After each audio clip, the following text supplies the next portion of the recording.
तो क्या ख्याल है एक्नॉलेज इस्लाम साहब, एक वाकया जो इस वक्त पूरे वर्ल्ड की अटेंशन उसने अपनी तरफ ली है गुज़िश्ता हफ्ते, यहाँ तक कि मलाला यूसुफजई ने बाकायदा उसके ताल्लुक से ट्वीट किया, तो इसके बारे में आप क्या कहते हैं?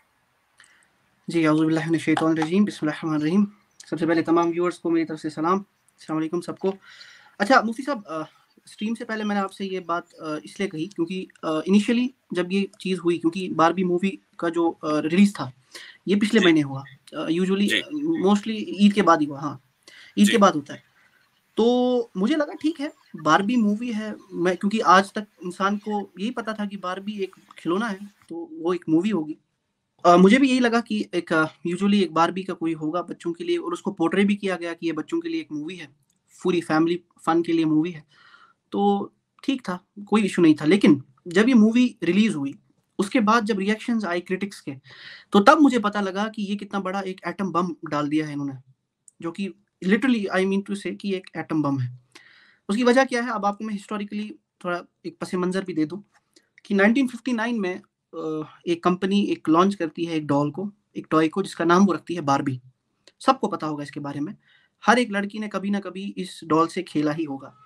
इस डॉल को इसलिए लॉन्च किया गया था कि लड़कियां जो हैं उनको एक ऐसा कैरेक्टर मिले जो एक फेमिनिन हो, फेमिनिस्ट नहीं, फेमिनिन कैरेक्टर हो, एक औरत का, एक लड़की का कैरेक्टर हो, टीनेज लड़की का, जिसको वो ड्रेस कर सके, उसके साथ खेल सके, उसके साथ वो किट्टी पार्टीज वगैरह जो छोटी छोटी बच्चियां करती हैं वो कर सके। तो ये सब चलता रहा। लेकिन उसके बाद होता ये है कि चंद सालों के बाद 2001 में इसकी एक एनिमेटेड मूवी आती है, यानी बच्चों की कार्टून मूवीज। तो वो भी सिलसिला चलता रहा, कोई इशू नहीं है। और उन कार्टून मूवीज में और दरमियान इस 1959 से लेकर आज तक के दरमियान में बारबी फ्रेंचाइज में और भी कैरेक्टर्स जो हैं वो ऐड किए गए। उनमें से एक जो है वो मेल कैरेक्टर था जिसका नाम कैन रखा गया। तो बहुत पॉपुलर हुआ ये लड़कियों के इसमें। तो उसके बाद क्या होता है, लास्ट ईयर एक डिसीजन लिया जाता है कि बारबी पे एक मूवी बनेगी। बारबी फ्रेंचाइज जो है पहली बार एक लाइव एक्शन मूवी, यानी असली इंसानों को लेके मूवी बनाएगी। तो एक्टर्स चूज किए जाते हैं और इसकी सारी डायरेक्शन वगैरह कंप्लीट होती है और इस साल ये रिलीज होती है।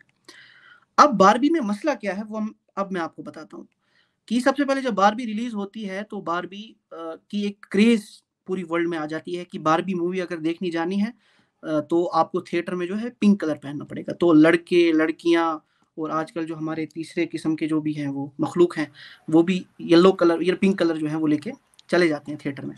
ठीक हो गया। अच्छा, अब जब मैंने इसका प्लॉट पढ़ा और मैंने जब वीडियोस पढ़े तो मैं तब परेशान हो गया कि कितना बड़ा जहर हमें प्लेट में परोस के दिया जा रहा है, क्योंकि इस मूवी की टारगेट ऑडियंस तो लड़कियां हैं, छोटे छोटे बच्चे हैं, क्योंकि यही बारबी का मकसद रहा है। अच्छा, इसका प्लॉट क्या होता है मुफ्ती साहब, अब आप भी परेशान हो जाएंगे कि बारबी एक डॉल होती है जो अपने बारबी वर्ल्ड में रहती है। ठीक है, तो होता क्या है, उस वर्ल्ड में लड़कियां जो हैं वो हर बारबी जो है, हर एक लड़की का नाम बारबी होता है। कोई डॉक्टर बारबी होगी, कोई लॉयर बारबी होगी, और हमारी मेन बारबी भी है। और इस वर्ल्ड में क्या होता है कि औरतें जो है वो सारा कुछ निजाम चलाती हैं और लड़कों को साइडलाइन किया गया होता है, यानी जो कैन है, जो कैन कैरेक्टर है, उसको साइडलाइन किया हुआ है। तो इसमें मसला यहाँ पे आता है कि यहाँ पे इसको एज ए फेमिनिस्ट इन्होंने पोर्ट्रे करने की कोशिश की। लेकिन होता क्या है, जो अभी मैंने आपको बताया डॉक्टर बारबी, उसका रोल अदा किया है एक ट्रांसजेंडर एक्टर ने, और उस मूवी में भी वो एज ए ट्रांसजेंडर भी उसको दिखाया गया है। अच्छा, होता फिर ये है कि बारबी जो है वो किसी वजूहात की वजह से, to cut the story short, वो बाहर की दुनिया में चली जाती है। और वहाँ की दुनिया में जब वो देखती है कि पेट्रियार्कल सोसाइटी है, और उसका वो जो कैन जो है वो भी देखता है कि यहाँ पे मर्द हजरात जो है वो सोसाइटी में डोमिनेट करते हैं, तो क्यों ना मैं भी बारबी वर्ल्ड पे कब्जा कर लूँ। तो वो भी बारबी वर्ल्ड पे कब्जा कर लेता है और जो मर्दों का जो सारा निज़ाम है वहाँ पे अप्लाई कर लेता है। बारबी इससे बड़ा परेशान हो जाती है। तो बारबी क्या करती है, अपनी जो बाकी बारबीज हैं उनके साथ मिलकर प्लान करती हैं कि हम जो है अपना वर्ल्ड वापस लेंगे। तो वो क्या करते हैं, वो इन कैंस के साथ एक रिलेशनशिप करते हैं, प्यार का रिलेशनशिप ढकोसला करते हैं उनके साथ, वो गर्लफ्रेंड बॉयफ्रेंड का, और उसके बाद इनको आपस में लड़वाते हैं, मर्दों को आपस में लड़वाते हैं, और at the end to cut the story short उस बारबी वर्ल्ड को जीत लेते हैं, और वापस से वही सब चीज़ें जो है वो वापस आ जाती हैं, यदि मेट्रियार्कल सोसाइटी, एक फीमेल डोमिनेटेड सोसाइटी। अभी तक ये लगता था कि ये बच्चों की स्टोरी है, और अभी भी इसको डायरेक्टर्स बोल रहे हैं कि बच्चों की स्टोरी है, लेकिन इसमें transgenderism, so called women empowerment, radical feminism और भी पता नहीं क्या। अच्छा, और इसके साथ साथ इसके डायलॉग इतने वल्गर और इतने वाहियात हैं कि कहने की बात नहीं। तो किस एंगल से, और 2010 के बाद से मुफ्ती साहब ये कोट हर दिन कोशिश हो रही है कि मूवीज में LGBTQ प्रोपेगेंडा और फेमिनिस्ट प्रोपेगेंडा इस सब को डाला जाए, खासकर बच्चों की मूवीज में, और इसके बहुत से एग्जांपल्स मैं आपको दे दूंगा। अच्छा मुफ्ती साहब, हंसने वाली बात यह है कि इस मूवी का क्लैश एक बहुत जबरदस्त मूवी के साथ हुआ जिसका नाम है ओपनहाइमर। मैं ये नहीं कह रहा कि आप लोगों को मूवीज देखनी जानी चाहिए, लेकिन ओपनहाइमर और ये दोनों जो एक साथ रिलीज होनी थी, इनमें शायद 2 या 3 दिन का गैप था। ओपनहाइमर बेस्ड थी रॉबर्ट ओपनहाइमर में, जिसने एटॉमिक बॉम्ब बनाया, तो उसी की पूरी स्टोरी पे ये बेस्ड थी। अब क्या होता है, अब आप देखिए कि मुफ्ती साहब, होना ये चाहिए था कि उस मूवी का कलेक्शन ज्यादा होना चाहिए था। एक हिस्टोरिकल बेस्ड मूवी है जिसमें फिजिक्स के बारे में बताया गया है, एक रियलिस्टिक मूवी है, जबरदस्त मूवी। मैंने पर देखी नहीं है, बट ओवरऑल जिसका प्लॉट अच्छा है। लेकिन मुफ्ती साहब, अमेरिका में वो मूवी बनिस्बत बारबी के कम परफॉर्म करती है। ये जो है लोगों का वहां पे माइंडसेट हो गया है, और मैं इसीलिए चाहता था कि आपके जरिए से ये हाईलाइट हो इशू कि हम लोगों को, पेरेंट्स को चाहिए कि वो खुद एक अब सेंसर बोर्ड बने कि हमारे बच्चे क्या कंज्यूम कर रहे हैं, किस तरीके से वो चीजों को ले रहे हैं। तो यही था इशू, एक बहुत ये बहुत इंपॉर्टेंट आपने पॉइंट बताया है। जाहिर है कि हम यहाँ किसी भी मूवी को प्रमोट नहीं कर रहे हैं, यानी हम ये नहीं कह रहे हैं कि वो जो दूसरी मूवी है उसका नाम क्या बताया आपने? ओपनहाइमर। Oppenheimer, right. तो आप उसको देखें बारबी की जगह, इसको नहीं कहा जा रहा है। लेकिन इस वक्त सूरत हाल पूरी दुनिया में यह है कि हम सभी इसके जिम्मेदार भी हैं और मजबूर भी बाज़ मतलब हो जाते हैं कि हम अपने बच्चों को फ़ोन दे देते हैं, टैबलेट दे देते हैं, आईपैड दे देते हैं, और फिर उनको एक्सेस है यूट्यूब का भी, या मसलन नेटफ्लिक्स का, या इसके अलावा जो दूसरी चीज़ें हैं। तो अब वहाँ पर जो वीडियोस आ रही हैं बच्चे उनको देखते हैं। अब बारबी जो है वो एक बच्चों का एक फेवरेट कैरेक्टर है, और हमारे यानी बचपन में ये बात तय थी कि भाई बारबी डॉल से लड़कियां ही खेलेंगी, और एक वो उसमें इतना ज्यादा तनव्वो नहीं होता था कि भाई उसकी किस्म किस्म की, हाँ ठीक है वो अलग अलग रूप में आती थी, लेकिन ऐसा नहीं था कि उसमें इतना ज्यादा तनव्वो हो कि वो ट्रांसजेंडर भी हो, ये सारी चीजें पहले नहीं थी। फिर अब एक मूवी की शक्ल में उसको पैट्रियार्कल सोसाइटी पर अटैक करने के मकसद से उसको पेश किया गया। अब देखें यहाँ पर जो उसूली बात है उसको समझना है, वो ये है कि जो पैट्रियार्कल थीसिस है वो दरअसल इंसानी सोसाइटी की बका के लिए ज़रूरी है। यानी ये ज़रूरी है कि सोसाइटी जो है वो पैट्रियार्की को फॉलो करे। अगर वो फॉलो नहीं करेगी, अगर आप पूरी सोसाइटी को इस तरह न्यूट्रलाइज कर दें कि उसमें पैट्रियार्की न रहे, तो वो सोसाइटी का कोलैप्स हो जाना तय है। और यही वजह है कि इंसानी तारीख का जितना हिस्सा हमें मालूम है, उस पूरे हिस्से में हर सोसाइटी, हर तहजीब पैट्रियार्कल रही है। हाँ, इस्तिस्नाआत और एक्सेप्शंस कहीं कहीं होते हैं। मिसाल के तौर पर आप ये कह सकते हैं कि भाई नहीं, फला जगह तो क्वीन थी, फला जगह तो मलका थी, कुरान करीम में मलका सबा का जिक्र है।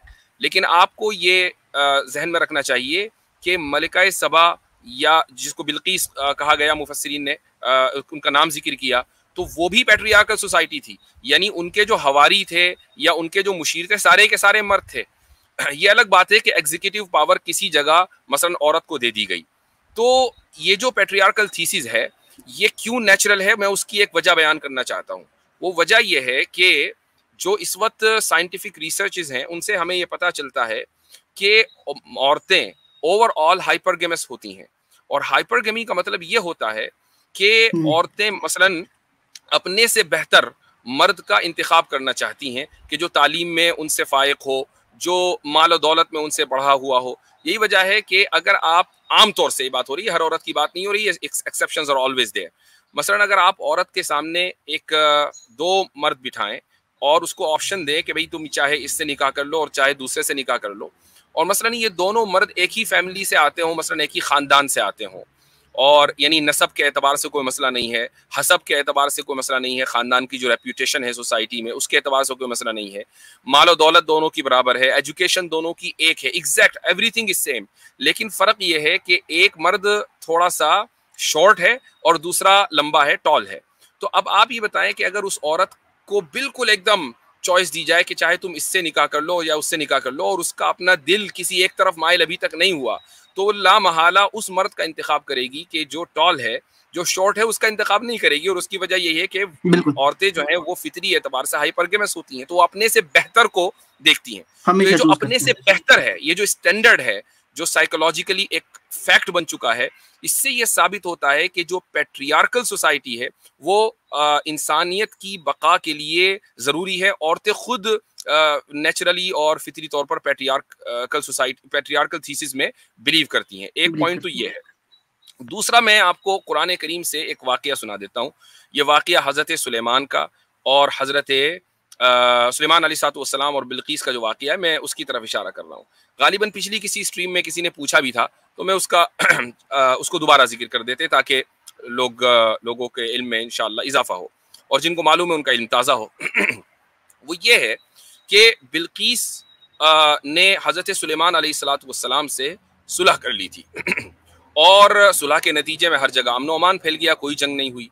तो अब कुरान, लोग ये कहते हैं कि देखो कुरान में ये जिक्र किया गया है कि बिल्कीस भी मलका थी, कुरान ने उनके मलिका होने को कंडेम नहीं किया, उनके मलिका होने को मुस्तरद नहीं किया। तो आप ये कैसे कह सकते हैं कि पैट्रियार्कल थीसिस ही सही है और औरत के हाथ में इक़्तिदार नहीं आना चाहिए या सोसाइटी की बागडोर नहीं आना चाहिए?